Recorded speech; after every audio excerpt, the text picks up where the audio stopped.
Hi, and welcome to What is Healing Highway? Simply put, it's a monthly reflection from my Faith and Good Courage project. I'm Christopher, and before we go any further, I just want to say this. I'm really glad you're here. Me, I'm a chaplain. That part is true and straightforward.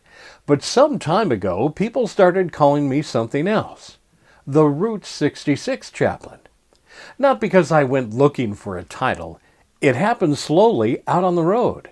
In conversations at diner counters, gas stations, rest stops, and in those quiet miles between towns. I was listening to stories and telling a few of my own, sitting with people who were tired, hurting, or just trying to make sense of where they've ended up. And somewhere along the way, someone said, you're kind of like the chaplain for this road. So the name stuck because, the work was already there and I already started doing it. Rest assured, I don't preach from a pulpit here. If I did, I'd be on a much bigger stage and probably selling something. I don't pretend to have all the answers. What I do have is the ability to listen, the calling to walk with people through their real moments of life, and a deep belief that healing often happens in ordinary places, especially when we slow down long enough to notice. That's what Healing Highway is all about. Let me also say this as clearly as possible. I'm not doing this for money. Admit it. If I were, I'd pick the wrong line of work. Sure, there are a few ads connected to the Faith and Good Courage website, but these are things I actually use myself and believe in and don't mind sharing. And yes, followers can buy me a cup of coffee, a slice of pie, or a gallon of gas to support the Faith and Good Courage series with Venmo. But I'm not chasing sponsors here. I'm not running crowdfunding campaigns like Patreon or GoFundMe. I'm not signing up for auto-insert ads on my podcast or even selling any advertising on my journal page. The truth is, I do this because it's my therapy. In case you haven't noticed, the world's become a little too mean, too angry, too divisive, too quick to judge, and, too fast to forget that the person in front of us might be carrying something very heavy. I can't live like that, and honestly, I won't.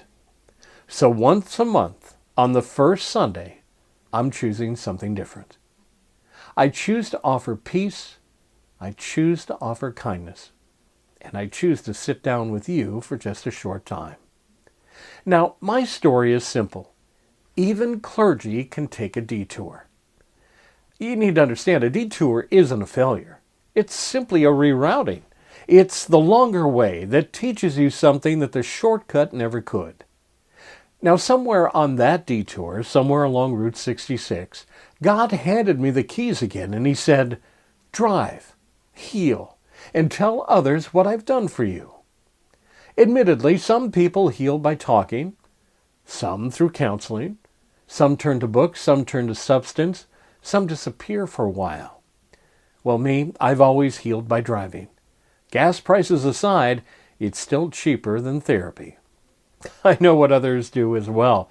Some along Highway 1 on the California coast, some on the back roads only they know about off the $1 Million Highway in Colorado, and for me, always been the Mother Road. Route 66 has been my quiet teacher, my traveling companion, my reset button. Now, I didn't discover Route 66 as an adult. It found me as a kid.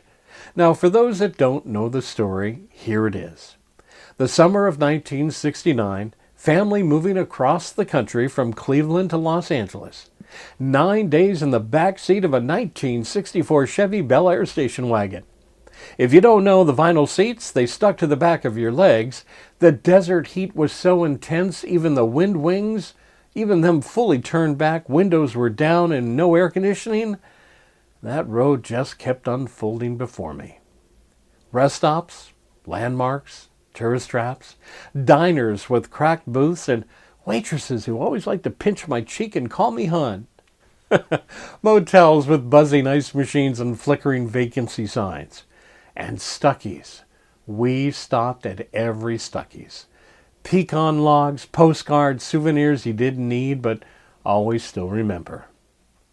I didn't know it then, but the road was already teaching me how to sit still. How strangers could be kind for no reason at all. How journeys and the journey itself mattered just much more than just the destination. Looking back now, I don't think my connection to Route 66 is nostalgia. I think it's muscle memory. Something in me learned how to breathe out there, how to listen, how to heal by moving. That road didn't just take me west. It stayed with me. It's actually where I wrote my first novel in my head. It's where Faith and Good Courage was born. It's where Healing Highway began. I started by writing a few stories, 7 in total. They were my therapy. Moments when the road reminded me that grace still works. And that's what Healing Highway is meant to be. So once a month I'll share a story and give a little quiet reflection. Then a few practical ways to carry that story into our everyday lives. I'll share a gentle challenge for you every month, rooted in kindness. Won't take much, and honestly, it'll make your heart full. I'll invite you into the Chaplain's Corner. It's a chaplain's word for the soul, but I promise nothing preachy.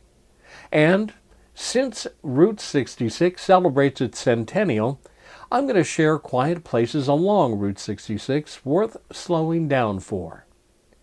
Now, Healing Highway isn't a show you rush through. It's a pause, a deep breath, a way to end the weekend. And it may help you start that new week and a new month with a reminder that you don't have to have everything figured out to keep going. So, if this sounds like something you need, I'm glad you found your way here, and I hope you'll join me the first Sunday of every month for Healing Highway. Now, don't forget, if you look down from this, you'll see that you can join the YouTube channel. Well, if you do so, you'll stay up to date with the Faith and Good Courage series, Roadside Notes, and now Healing Highway. Plus, take me along on your road trips. I love a good road trip, and all 3 of these programs are available wherever you listen to your favorite podcasts. So until we meet again, travel well, my friends. Have faith and good courage.